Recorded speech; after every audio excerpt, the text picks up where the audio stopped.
ಆಂಧ್ರ ಪ್ರದೇಶದ ಕರ್ನೂಲ್ನಲ್ಲಿ ಒಂದು ಅವಘಡ ಸಂಭವಿಸಿತ್ತು. ಅದು ಇನ್ನೂ ಕೂಡ ಕಣ್ಮುಂದೆ ಹಾಗೆ ಕಾಣಿಸ್ಕೊಳ್ಳುತ್ತೆ ದೃಶ್ಯಗಳು.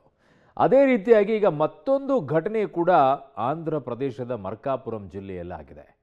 ಖಾಸಗಿ ಬಸ್ಸು ಹಾಗೂ ಟಿಪ್ಪರ್ ಲಾರಿ ಡಿಕ್ಕಿ ಹೊಡೆಯುತ್ತೆ, ಬಸ್ಗೆ ಬೆಂಕಿ ಹತ್ಕೊಳ್ಳುತ್ತೆ, ಹೊತ್ತಿ ಉರಿಯುತ್ತೆ. 14 ಜನ ಸಜೀವವಾಗಿ ದಹನವಾಗ್ತಾರೆ, 20 ಜನ ಗಾಯಗೊಳ್ಳುತ್ತಾರೆ.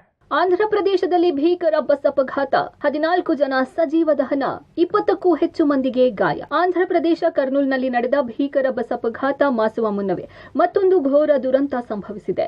ಆಂಧ್ರ ಪ್ರದೇಶದ ಮರ್ಕಾಪುರಂ ಜಿಲ್ಲೆಯಲ್ಲಿ ಖಾಸಗಿ ಬಸ್ ಮತ್ತು ಟಿಪ್ಪರ್ ಲಾರಿ ನಡುವೆ ಡಿಕ್ಕಿಯಾಗಿ ಬೆಂಕಿ ಕಾಣಿಸಿಕೊಂಡಿದೆ. ನೋಡುತ್ತಿದ್ದಂತೆ ಇಡೀ ಬಸ್ ಹೊತ್ತಿ ಉರಿದಿದೆ.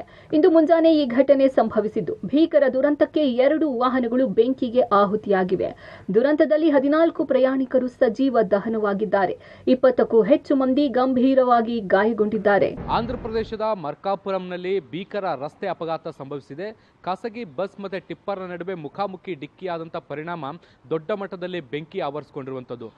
ಇದರಲ್ಲಿ ಬಸ್ನಲ್ಲಿ ಪ್ರಯಾಣ ಮಾಡ್ತಾ ಇದ್ದಂಥ 14 ಮಂದಿ ಸಜೀವ ದಹನ ಆಗಿರುವಂಥದ್ದು, ಮತ್ತೆ 23ಕ್ಕಿಂತ ಹೆಚ್ಚು ಮಂದಿ ಗಾಯಾಳುಗಳಾಗಿದ್ದಾರೆ. ಇದರಲ್ಲಿ 20 ಮಂದಿಯ ಪರಿಸ್ಥಿತಿ ಚಿಂತಾಜನಕ ಆಗಿದೆ ಅನ್ನುವಂಥ ಮಾಹಿತಿಗಳು ಸಿಗ್ತಾ ಇದೆ. ಬಸ್ ದುರಂತದ ಬಗ್ಗೆ ಮಾಹಿತಿ ಲಭ್ಯವಾದ ತಕ್ಷಣವೇ ಸ್ಥಳಕ್ಕೆ ದೌಡಾಯಿಸಿದ ಪೊಲೀಸರು ಮತ್ತು ಅಗ್ನಿಶಾಮಕ ದಳದ ಸಿಬ್ಬಂದಿ ತ್ವರಿತಗತಿಯಲ್ಲಿ ರಕ್ಷಣಾ ಕಾರ್ಯಾಚರಣೆ ಶುರು ಮಾಡಿದರು. ಅಗ್ನಿಶಾಮಕ ಸಿಬ್ಬಂದಿ ಸತತ ಕಾರ್ಯಾಚರಣೆ ನಡೆಸಿ ಬೆಂಕಿಯನ್ನ ನಿಯಂತ್ರಣಕ್ಕೆ ತರುವಲ್ಲಿ ಯಶಸ್ವಿಯಾದರು. ಇತ್ತ ಗಾಯಾಳುಗಳನ್ನ ಮರ್ಕಾಪುರ ಆಸ್ಪತ್ರೆ ಸೇರಿದಂತೆ ಸಮೀಪದ ಆಸ್ಪತ್ರೆಗಳಿಗೆ ದಾಖಲಿಸಿ ಚಿಕಿತ್ಸೆ ನೀಡಲಾಗುತ್ತಿದೆ. ಅಪಘಾತಕ್ಕೀಡಾದ ಬಸ್ ನೆರೆಯ ತೆಲಂಗಾಣದ ಜಗಿತ್ಯಾಲ್ನಿಂದ ಪ್ರಕಾಶಂ ಜಿಲ್ಲೆಯ ಪೊದಿಲಿಗೆ ಪ್ರಯಾಣಿಸುತ್ತಿತ್ತು. ಸದ್ಯ ಈ ಘಟನೆಯ ಕುರಿತು ಸಮಗ್ರ ತನಿಖೆ ನಡೆಯುತ್ತಿದ್ದು, ಮೃತರ ಗುರುತು ಪತ್ತೆ ಹಚ್ಚುವ ಕಾರ್ಯ ನಡೆಯುತ್ತಿದೆ. ಆಸ್ಪತ್ರೆ ಬಳಿ ಮೃತರ ಕುಟುಂಬಸ್ಥರ ಆಕ್ರಂದನ ಮುಗಿಲು ಮುಟ್ಟಿದೆ.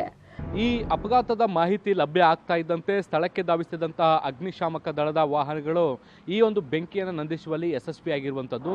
14 ಮೃತ ದೇಹಗಳನ್ನು ಈಗ ಸದ್ಯಕ್ಕೆ ಆಸ್ಪತ್ರೆಗೆ ಕೂಡ ಕಳಿಸ್ಕೊಡ್ಲಾಗಿದೆ. ಅವುಗಳನ್ನು ಗುರುತು ಪತ್ತೆ ಹಚ್ಚುವಂಥ ಕೆಲಸಗಳು ಕೂಡ ಆಗ್ತಾ ಇದೆ. ಆಸ್ಪತ್ರೆಯ ಮುಂಭಾಗ ಸೇರಿರುವಂತಹ ಕುಟುಂಬಸ್ಥರ ಆಕ್ರಂದನ ಮುಗಿಲು ಮುಟ್ಟಿದೆ. ಇನ್ನು ಘಟನೆ ಬಗ್ಗೆ ಆಂಧ್ರ ಪ್ರದೇಶ ಸಿಎಂ ಚಂದ್ರಬಾಬು ನಾಯ್ಡು, ಡಿಸಿಎಂ ಪವನ್ ಕಲ್ಯಾಣ್ ವಿಷಾದ ವ್ಯಕ್ತಪಡಿಸಿದ್ದಾರೆ. ಘಟನೆ ಬಗ್ಗೆ ತನಿಖೆ ನಡೆಸುವಂತೆ ಸೂಚಿಸಿದ್ದಾರೆ.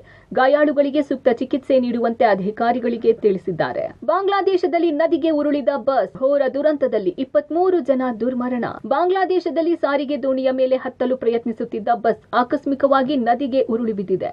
ಇದರ ಪರಿಣಾಮ 23 ಜನರು ಮೃತಪಟ್ಟಿದ್ದು, ಹಲವಾರು ಜನರು ಗಾಯಗೊಂಡಿದ್ದಾರೆ.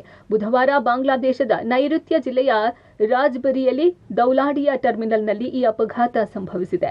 ಬಸ್ ಆಯ ತಪ್ಪಿ ಪದ್ಮಾ ನದಿಗೆ ಉರುಳಿದೆ. ಬುಧವಾರ ಸುಮಾರು 50 ಪ್ರಯಾಣಿಕರನ್ನ ಹೊತ್ತೊಯ್ಯುತ್ತಿದ್ದ ಬಸ್ ರಾಜ್ಬರಿಯಿಂದ 128 ಕಿಲೋಮೀಟರ್ ದೂರದಲ್ಲಿರುವ ಢಾಕಾಗೆ ಪ್ರಯಾಣಿಸುತ್ತಿತ್ತು.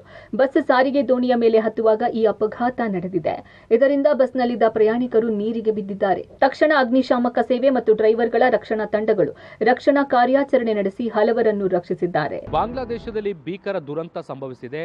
ಸಾರಿಗೆ ದೋಣಿಯನ್ನ ಹತ್ತಬೇಕಾದಂತ ಸಂದರ್ಭದಲ್ಲಿ ನದಿಗೆ ಬಸ್ ಉರುಳಿ 23 ಮಂದಿ ಮೃತಪಟ್ಟಿರುವಂತಹ ಘಟನೆ ನಡೀತಾ ಇರುವಂತದ್ದು. ಈ ಒಂದು ಬಸ್ನಲ್ಲಿ 50 ಮಂದಿ ಪ್ರಯಾಣವನ್ನ ಮಾಡ್ತಾ ಇದ್ರು. ಈ ಒಂದು ಬಸ್ ಢಾಕಾಕ್ಕೆ ಪ್ರಯಾಣವನ್ನ ಮಾಡ್ತಾ ಇತ್ತು.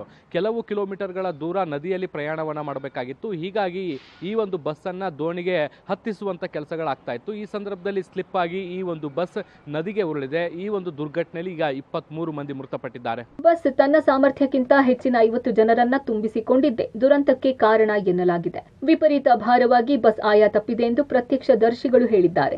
ರಕ್ಷಣಾ ಹಡಗು ಹಮ್ಜಾ ಈ ಘಟನೆ ನಡೆದ 6 ಗಂಟೆಗಳ ನಂತರ ನದಿಯಿಂದ ಬಸ್ ಅನ್ನು ಹೊರತೆಗೆದಿದ್ದು, ಹಡಗಿನ ಕ್ರೇನ್ ಬಳಸಿ ಇಡೀ ಬಸ್ ಅನ್ನು ಮೇಲಕ್ಕೆ ಎತ್ತಲಾಗಿದೆ. ಈ ಘಟನೆಯ ಬಗ್ಗೆ ಬಾಂಗ್ಲಾದೇಶದ ಪ್ರಧಾನಿ ತಾರಿಕ್ ರೆಹಮಾನ್ ತನಿಖೆಗೆ ಆದೇಶಿಸಿದ್ದಾರೆ. ಶಬೀರ್ ನಿಡಗುಂದಿ, ಪಬ್ಲಿಕ್ ಟಿವಿ, ನವದೆಹಲಿ.